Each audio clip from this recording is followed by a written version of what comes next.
Buksan ng iyong mga mata, gumising na at magsaya. Kalimutan na ang problema, tayo na't magpuri kay Jesus. Buksan ang iyong mga mata, Gumising na at magsaya. Kalimutan na ang problema. tayo na't magpuri sa Kanya.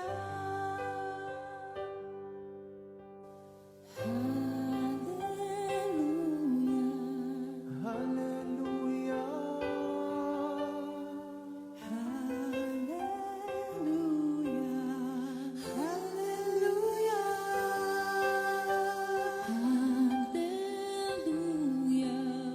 hallelujah, Hallelujah.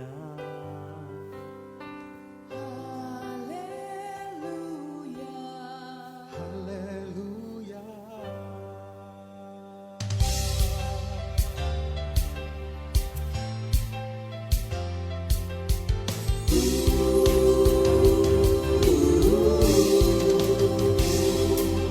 Buksan ang iyong mga mata, gumising na at magsaya. Kalimutan na ang problema, tayo na't magpuri kay Jesus. Buksan ang iyong mga mata, gumising na at magsaya. Kalimutan na ang problema, tayo na't magpuri sa Kanya. Hallelujah, hallelujah, hallelujah, hallelujah, hallelujah, hallelujah, hallelujah, hallelujah. Buksan ang iyong mga mata, gumising na at magsaya. Kalimutan na ang problema, tayo na't magpuri kay Jesus. Buksan ang iyong mga mata, gumising na at magsaya. Kalimutan na ang problema, tayo na't magpuri sa Kanya. Hallelujah, hallelujah, hallelujah, hallelujah, hallelujah, hallelujah,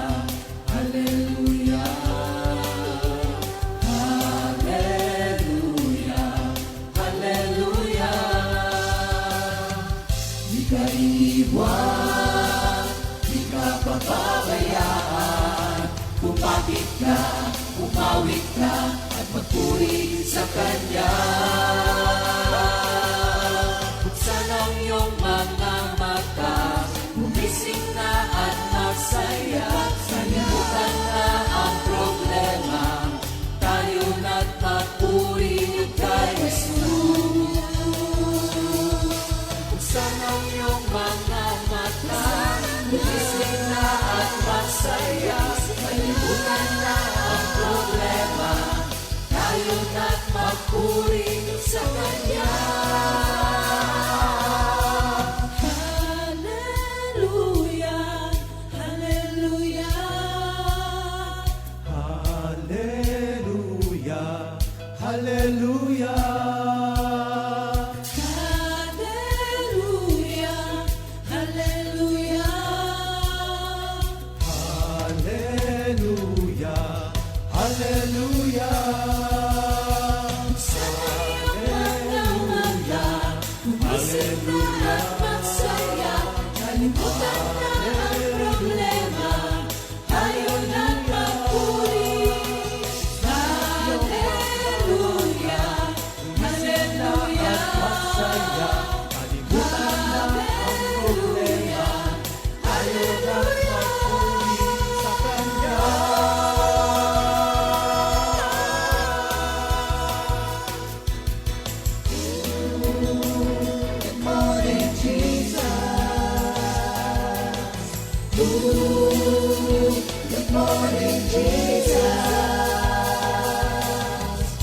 Good morning, Jesus.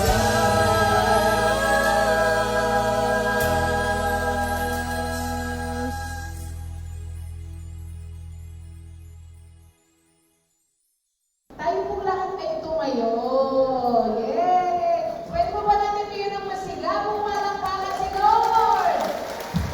Thank you, Lord! Hallelujah! Yan, Lord to God. At pagiging naman natin yung aming katabi.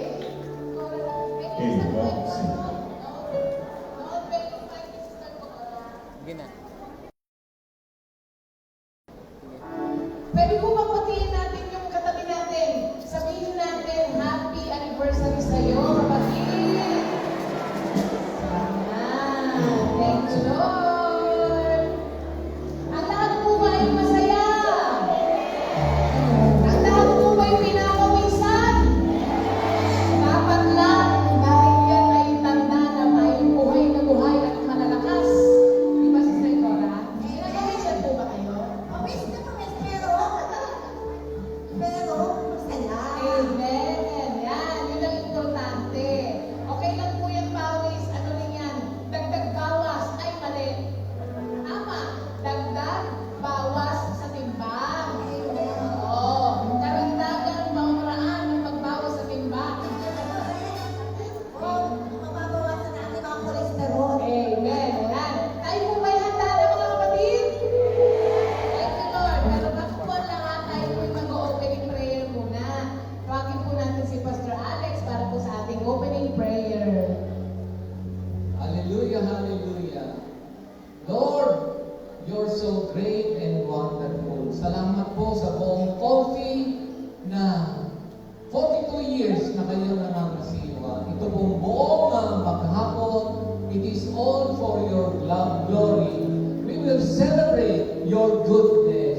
In Jesus' name we pray. Amen.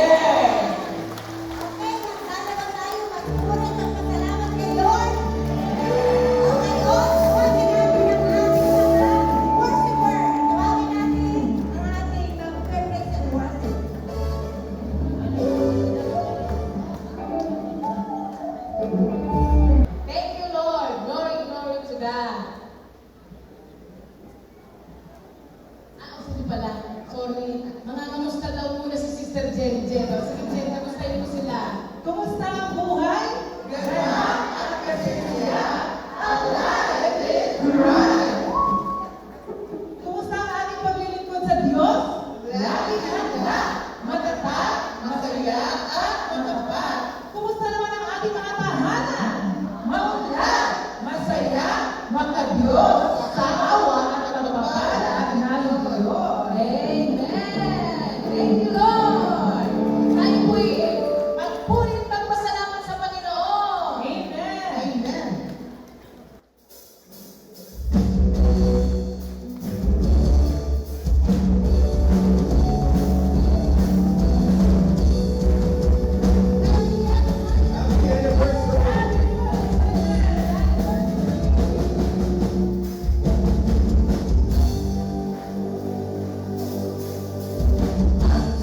Before the Word, we have a song Before the Word by the News Choir.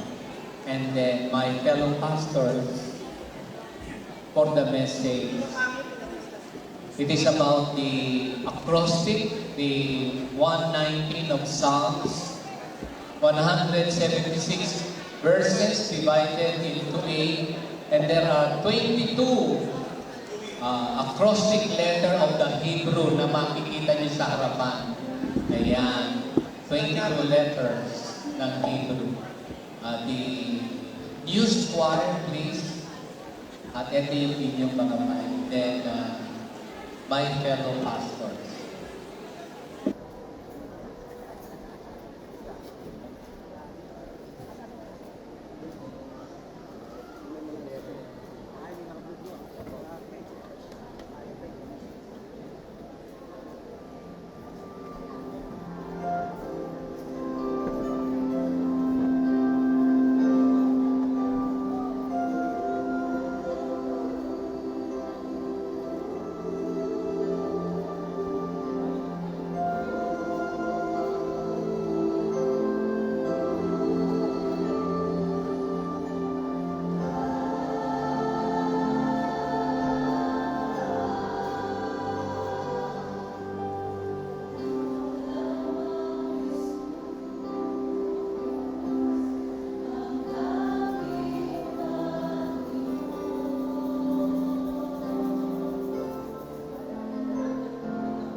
May I call my fellow pastors, Pastor JP, Pastor Oli, Pastor Fred, Pastor Rafi, Pastor Romy, Pastor Steve. Hallelujah. Isang mainit at malakas na palakpak para sa Lord. Hallelujah. My fellow pastor. So, 42 years at nandito lahat yung ating mga kapatiran, pinatatag, pinalakas dito. Hallelujah. At magunita natin ang ating mga unang mga lugar na dito na mga pinangkupo-kuha. Amen. Itong 119 ay merong description of the word. The word, the bar.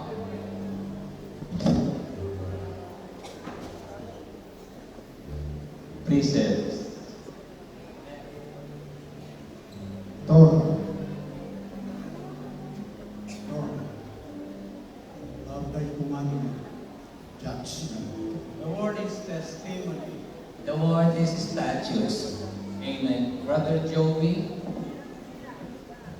the loving kindness of the Lord. Ready?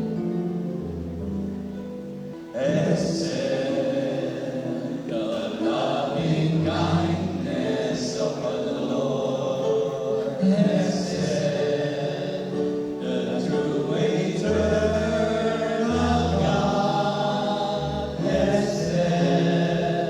The covenant keeping God, wonderful Savior, oh my soul. One more time. The loving kindness of the Lord. The true eternal God. The covenant keeping God, wonderful Savior, oh my soul. He never fail. He will concern. We never will fail. You do. He never fail. He is concerned. We never will fail. You do. Thou art worthy. Thou art worthy, O Lord, of praise and glory. Thou art worthy, O Lord. Thou art worthy, O Lord, of praise and glory. Thou art worthy, O Lord. Thou art worthy. Thou art worthy. Thou art worthy.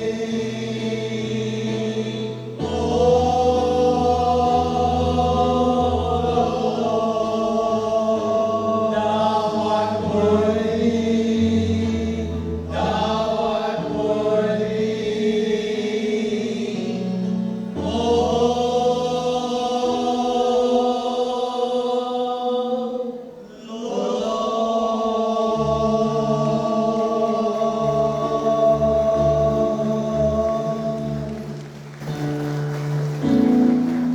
The bar, in the beginning was the Word, and the Word was God, and the Word was with God, and the Word became human being, full of grace and truth. All scriptures is inspired by God, and it is useful for teaching the truth, rebuking errors, correcting faults, and instruction for right living.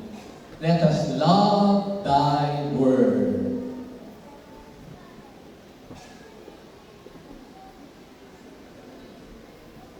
What is precepts?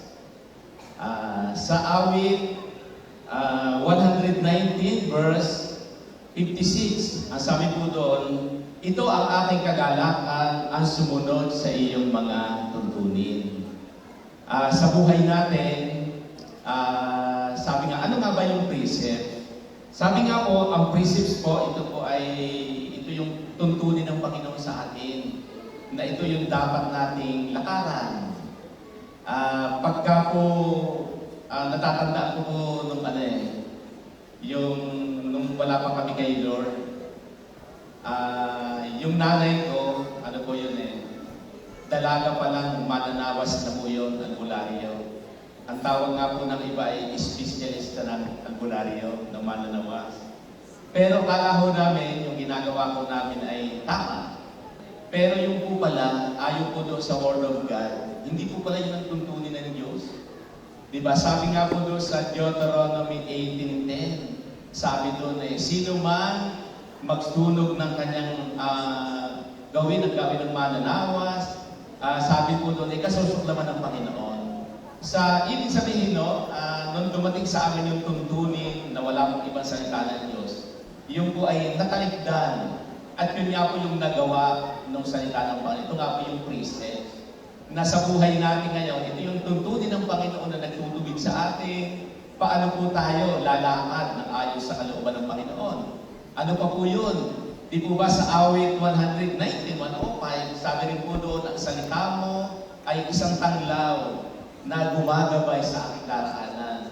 Ganun po kahalaga yung tuntunin ng salita ng Diyos. Kaya sa atin ngayon, sabi nga dito sa verse 56, sabi doon ang aking kagalakan ay ang sundin ang iyong mga tuntunin. Sa buhay natin po ngayon, alam pa naman ganun din po yung ating design sa buhay natin. Yung patuloy po nating sundin yung salita ng Panginoon. Sabi nga dito sa verse 57, ikaw lang ang uyawi ko ang lahat sa aking buhay, kaya ako'y nangangakong susundin ang kautusan. Napakaganda po, di po ba? Sa ating buhay ngayon na pinili ng Panginoon, yung ating relasyon niya yung kay Lord, yun na po yung pamantayan natin. Di po ba yung precept, yung Word of God, yung salita ng Diyos, yung tuntunin ng kanyang salita, ito na po yung nilalakaran natin ngayon. Kaya yung pangako ng Panginoon, pag sinunod po natin yung kanyang tuntunin, na po mga kapatid, di ba, ngayon po nararanasan natin. Tingnan mo ninyo ang inyong mga katabi. Iyan po ang palatandaan na tayo ay lumalakad, minamahal natin ang tuntunin ng Panginoon. Dahil kung hindi po, palagay ko po wala tayo dito ngayon. Kaya happy 42nd anniversary po sa ating lahat. Happy anniversary sa ating lahat. Mga kapatid, happy ba tayo? Ayan, praise the Lord. 3, 2, 1! Amen. Praise the Lord. Sa Psalm 119, verse 57, how I love your Lord. As Christian, meron pong tinatawag na Torah sa Bible. First 5 books. Genesis and Exodus, Leviticus and Numbers, Deuteronomy. Nakapanood doon ang mga kautusan, batas, binigay kay Moses upang maging gabay ng mga tao. Kasi kapag wala ang batas, magulo ang buhay ng tao. Kahit sa kumpanya, kapag walang rules and regulation na susundin, magulo ang kumpanya. Kaya may president, up to the utility. Ganun rin po sa kingdom of God. Meron Diyos na lumikha, may itinalaga siya mga propeta, may itinalaga siya mga evangelista, upang isaayos ang buhay natin. Tayo na itinalaga ng Diyos dito sa Paupi, binabantayan, inaalagaan, sinusubaybayan ang spiritual life natin. Ituturo namin mga pastor, mga lingkod ng Diyos, kung paano maging tama ang pamumuhay ng tao. Kasi kapag wala pang batas, ang kautusan, magulo, chaos, wala sa order ang lahat.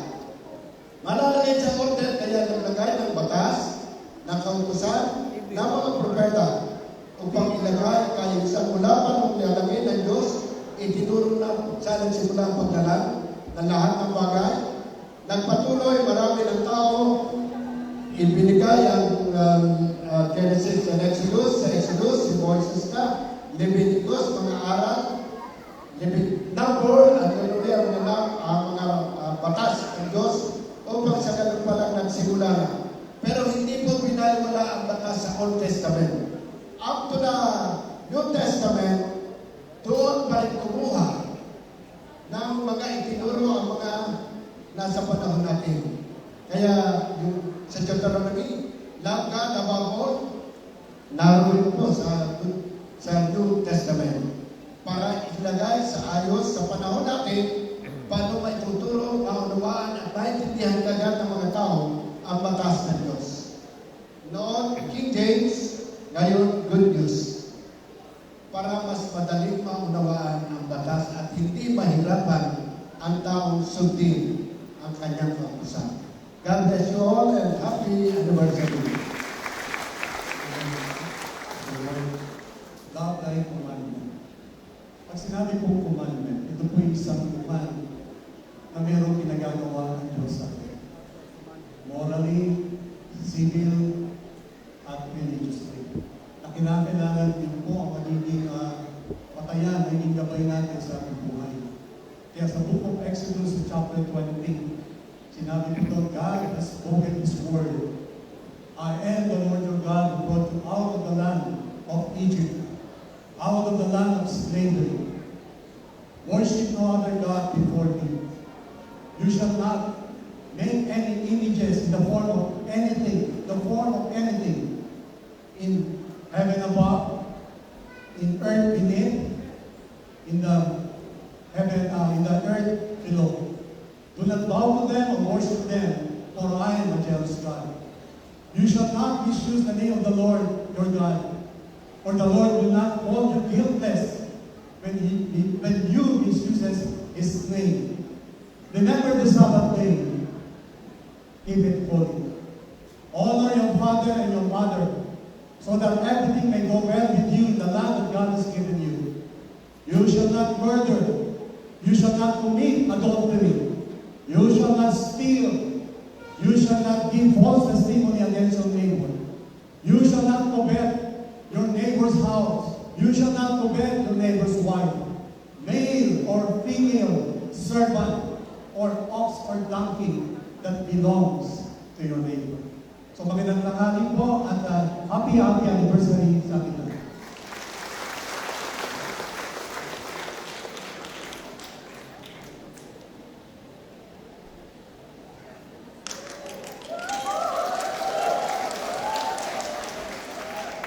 Kaya-kaya to. Kaya-kaya ba nyo? Okay. Ang butong aking judgment. God is the only judge. He has made all those commandments multiplied. Not even a single dot. Not the cross of a thing. Tinupad ating Panginoon. In Psalm 119 verse 7, I will give thanks to you with uprightness of heart when I learn of your righteous judgment. Salamat, Panginoon. By your grace, through your loving kindness of God, we will learn your instructions because there will be a day of judgment. The word judgment po sa Webster Dictionary is to decide, to consider, well advised, and sound advice. Ito po ang meaning sa Webster Dictionary. At ang antonym po nito ay ignorant decision. Sa Bible meaning po ng Nelson Bible Dictionary, ito po ay tinatawag na discernment. Ito po ay tinatawag din separation between good and evil according to people's action. Actions according to the standard of God's law. Miss Patil, Pa-inform ko. CSM. the general idea is this: order and regulations of religious or secular laws. He is the God of order. He is not mock. Because he is a God of order, hindi pwede yung bahala na kahit sera-sera. What will be, will be. That is fatalism. Kaya tayo pag lahat ng bagay na ating ginagawa ay naaayon sa salita ng Diyos because He is the judge of all mankind. There's children ang sunod eh. The Lord Sila Sister Joya. is the God of justice. Isaiah 30 verse 18. Yet the Lord longs to be gracious to you. Therefore I will rise up to show you compassion. For the Lord is a God of justice. Blessed are all who wait for Him. Blessed are those who hope in God, who is the judge of all mankind. Sa Tagalog po, siya ay naghihintay upang tulungan kayo at kahabagan. Sapagkat siya ay Diyos na makatarungan, mapalad ang lahat ng nagtitiwala sa Kanya. So, naghihintay si Lord ng lahat ng ating mga pagbabago. At tayo ay binabago, at babaguhin pa ng ating Panginoon. And that is the promise of God. He is waiting for us. Yung mga pinapawisan niyan, naghihintay si Lord para tayo natin magbago. At tayo naman lahat ay binabago ng ating Panginoon. By the grace of God, hindi natin kaya ang lahat ng ito. Kaya tayo ay nag-aaral ng salita ng Diyos. Psalm 36, verse 6. Your righteousness is like the highest mountain. Your justice is like great deep. You, Lord, preserve both people and animals. Napakataas, napakalawak ang pag-ibig ng Diyos. Hindi mo maaabot. Balit dahil sa grace of God na binibigay sa ating lahat, the second chance, sa God of second chance, ngayon po, nakakaharap tayo sa presensya ng Panginoon by the grace of God. Palakpakan natin ang ating Panginoon. Walang mahirap kay Lord. Walang mahirap. Hindi po yung mahirap. Wala pong mahirap. Nothing is difficult for Him. So in conclusion, Psalm 1, Psalm 37, Psalm 119 are appropriate times of decision when we are searching for God's will and direction of our lives. Psalm 1, verses 1 and 2. Doon sa 3, trust in the Lord and do good. Live in the land and be safe.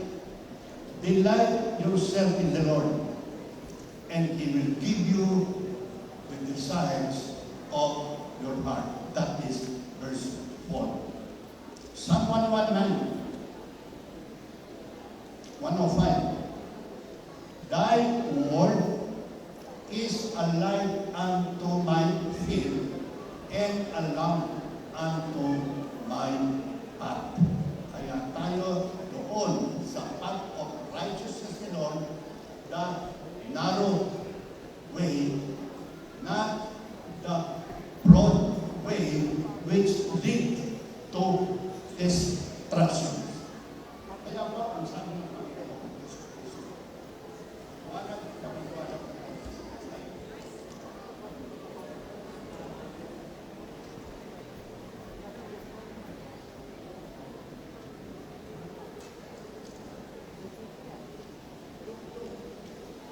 verse 52. This is true in wisdom and statute and in favor with God and men. John 5:30. I myself can do nothing. I judge only as I hear, and my judgment is just. For I seek not to please myself, but Him who sent me. Ang mag-judge po, the God who created heaven and earth and everything that is in it. Yan ang makakaalay kamot sa taong nakakaliwan. In Jesus' name, we pray. Amen. The Lord is good. His love is eternal. He sets us free from the bondage of sin, and His faithfulness will remain forever. Ito ang testimonya ng Diyos. Mayroong tao na bibigay ng testimonya, pero ang testimonya ng Diyos ang pinaka-greatest. Ang testimonya ay isang principle found in the law that requires obedience. At kapag ito hindi mo sinunod, mga kapatid, mayroon itong warning na nakapaloob. Ang sinasabi ng Panginoon, it is a testimony sa akin.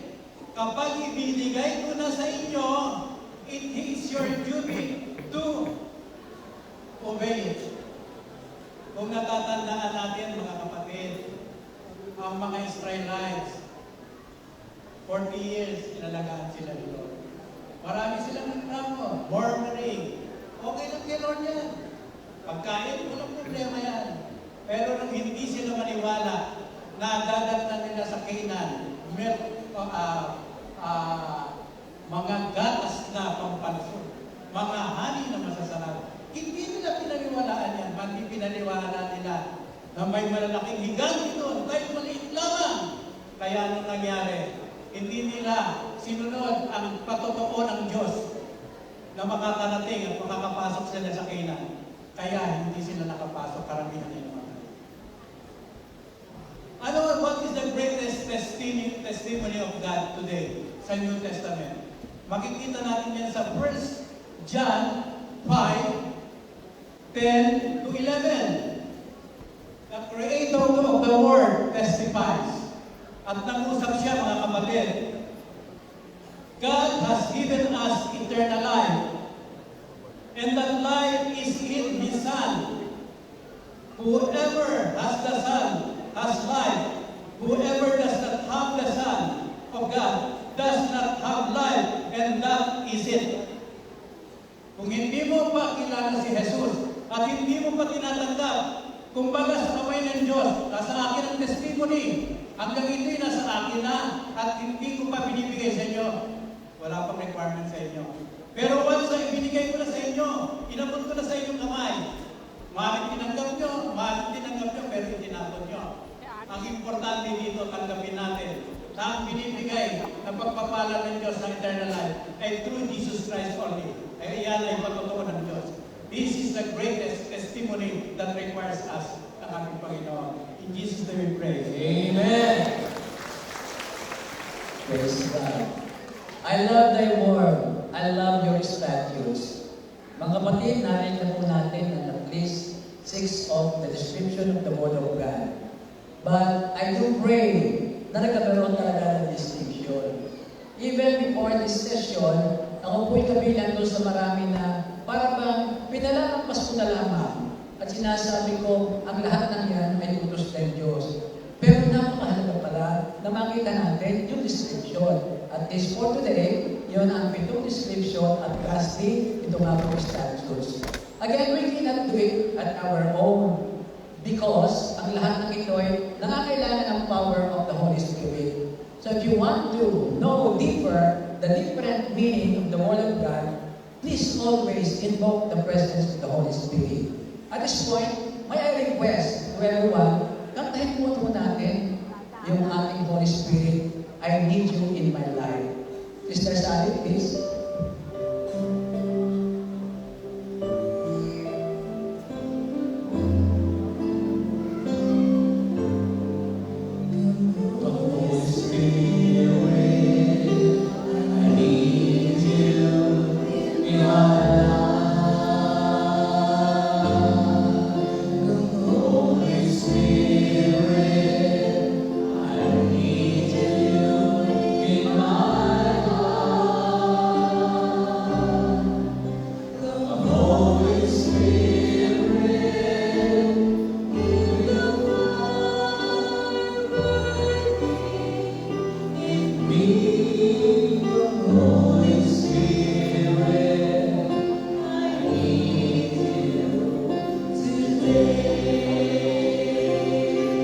Lord, hallelujah, hallelujah, kailangan ka namin.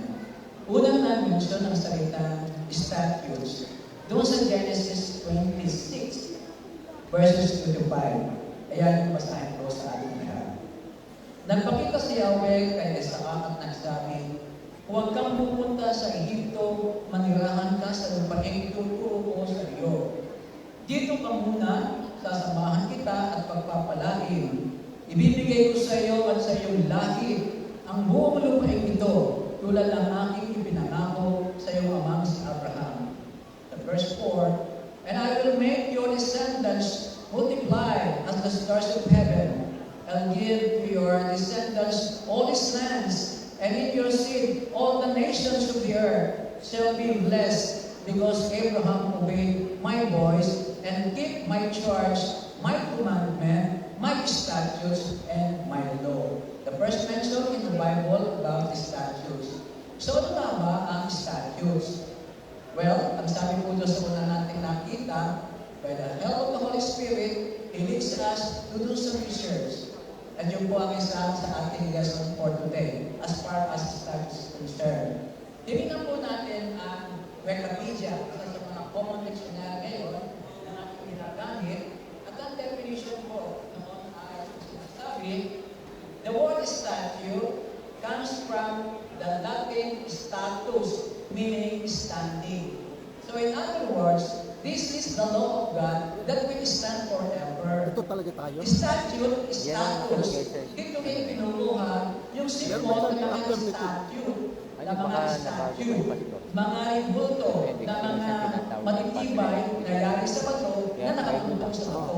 So for generation, for all season, this will not change because this is still the Word of God.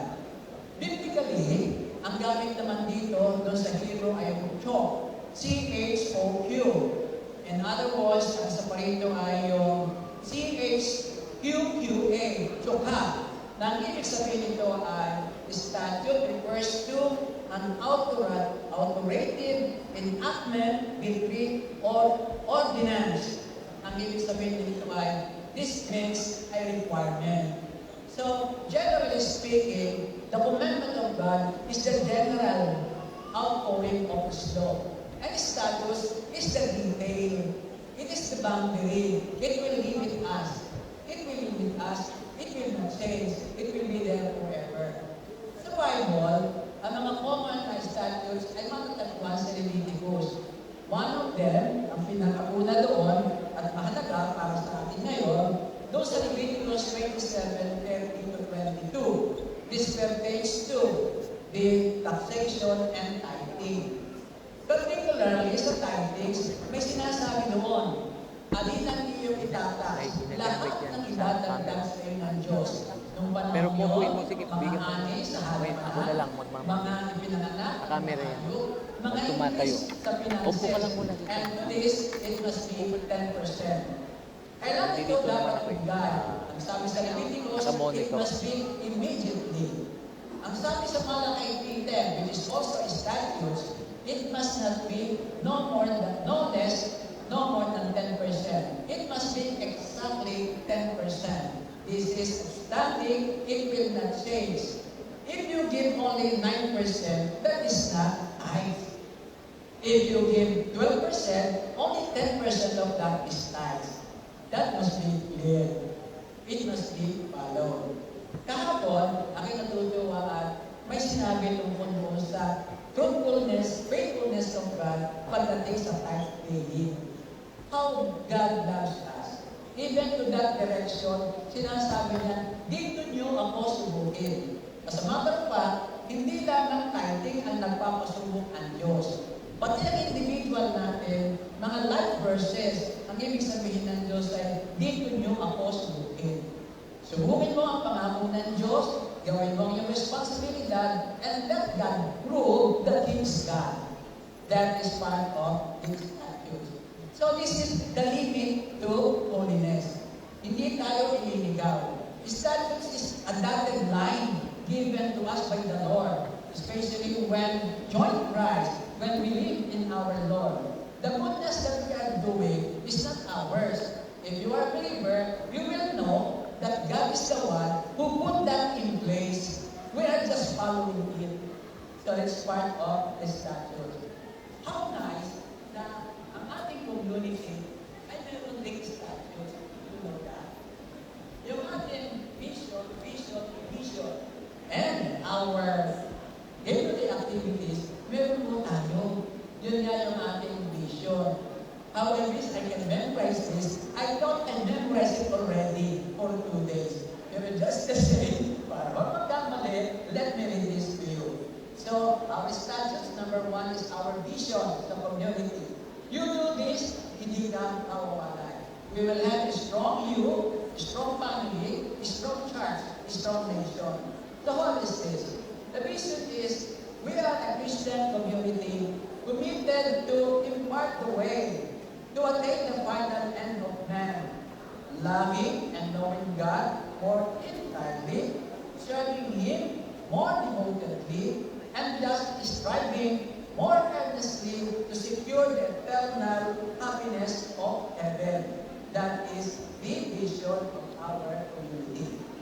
We are commissioned to receive and transmit the Christian faith to faithful men who in turn will teach others also. For 2 Timothy 2:2, take the teachings you heard me proclaim in the presence of many witnesses and transform them, give them to those who can instruct other people. That is the second institutes that we have, the commission. Then we have the mission.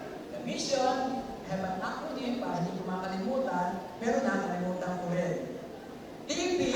TPUM. Pero hindi ko na yun. Ang sabi dito sa mission, to consistently witness to the living power of the Christian gospel and to testify that all its promises are true.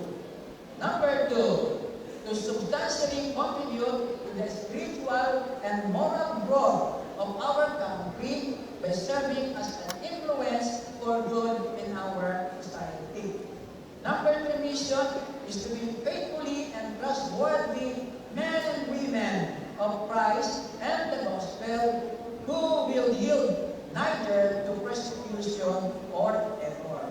Our number 4, to intensify Christian maturity among members of the community by ongoing Christian education.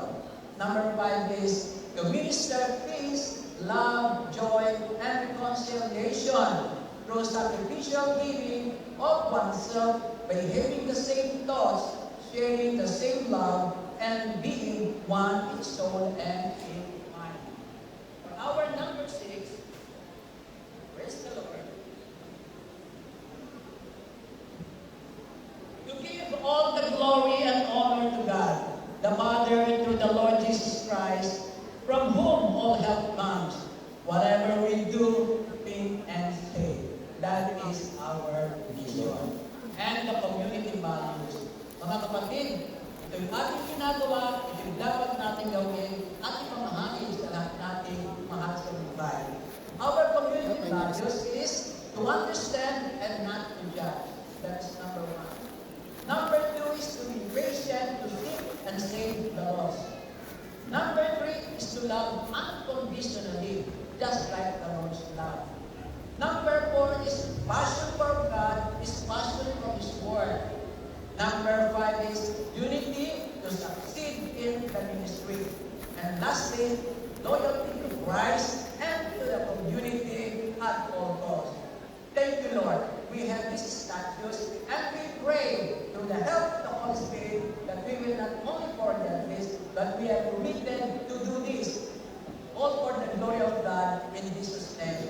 Amen. Brothers and sisters, our pastors in County family, God bless us all. Amen.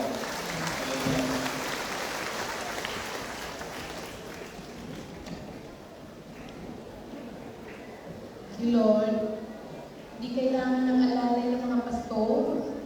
Huwag yung alalayan si Tata Fred. Thank you, Lord. Malakas yan. Lumalakas ang ating mga pastor, kahit senior. Thank you, Lord. Alam niyo po, Sister Cora, yung pinaka-synopsis po nitong Psalm 190, yung psalmist po dito, in-express po niya yung appreciation po niya sa goodness ng Diyos. No? Sa mercies niya, faithfulness, righteousness. Kaya naman po lahat ng mga tao, we all stand in awe of the Word of God. Alam mo po, Sister Cora, itong mga, siguro tatlong linggo na, simula po nung naging natin itong Psalm 190, yung Love Thy Word. Meron po isang awitin na hindi ko natatapos pag kinakanta ko. May bago ka na. Naiiyak po ako. Hindi po, standard song po siya. Tapos nung isang araw, si Pastor nagpapahinga. Sabi niya, ako nga, subukin ko nga. Nung kinanta niya, pinasok niya, sabi niya, hindi ko pa nakatapos talaga ito. Pero ito po ang pinaka summary nung Psalm 119. Ano lang po, ay konti lang po, mga kapatid. At lahat ng nakakaalam, sabayan niyo po ako.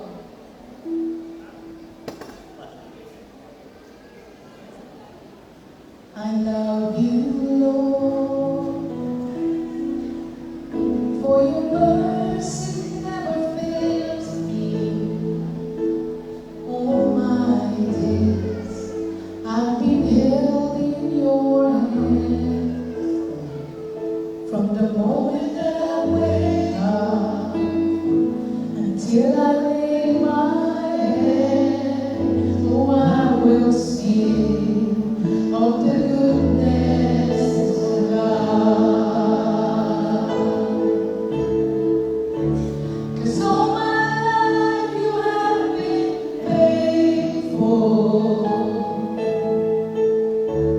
In all my life you have been so, so good. In every breath that I am able, oh, I will sing of the goodness of God. In all my life you have been faithful. In all my life you have been so, so good. With every breath that I am able, oh, I will sing of the goodness of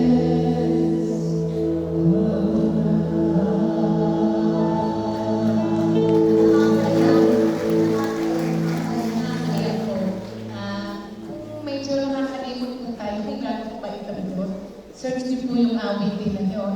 Kapalik po kayo sa presensya ng Diyos. And you will be grateful again. Yung mga maliliit na pagreklamo, mahihiya ka na gawin. Totoo yan. Buti. Kaya, thank you, Lord.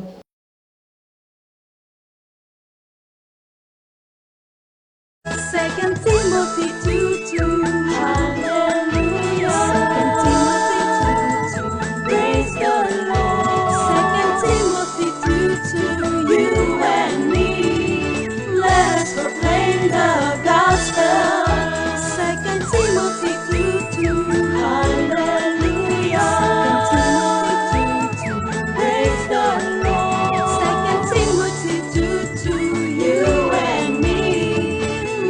proclaim the